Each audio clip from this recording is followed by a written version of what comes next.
Welcome back everyone, this is a brief update on news from the oil market. Oil prices rose on Tuesday while various fundamentals are still looming.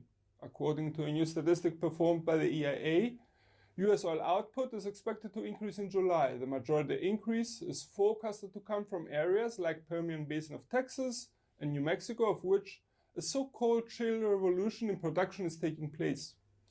The tensions taking place in the Middle East could probably keep prices supported in the following months.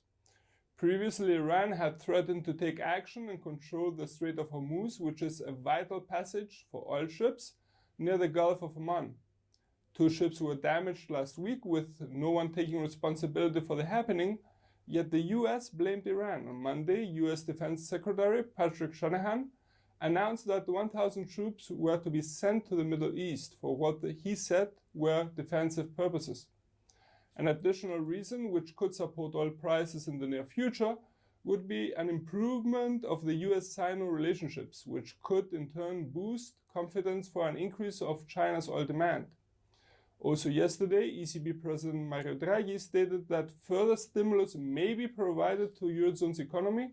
Such a stimulus, according to various analysts, could support the industrial sector, which in turn could necessitate more oil in order to boost production.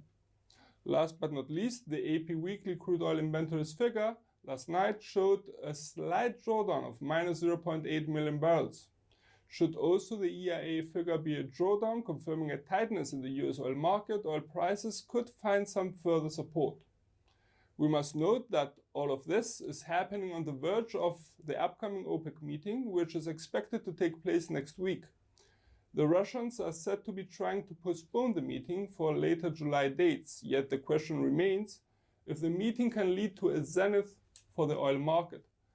For more information and trading ideas, you can visit our webpage, follow us on Twitter, like us on Facebook, or subscribe to our YouTube channel. This is Peter Joseph from IronFX, wishing you solid trading.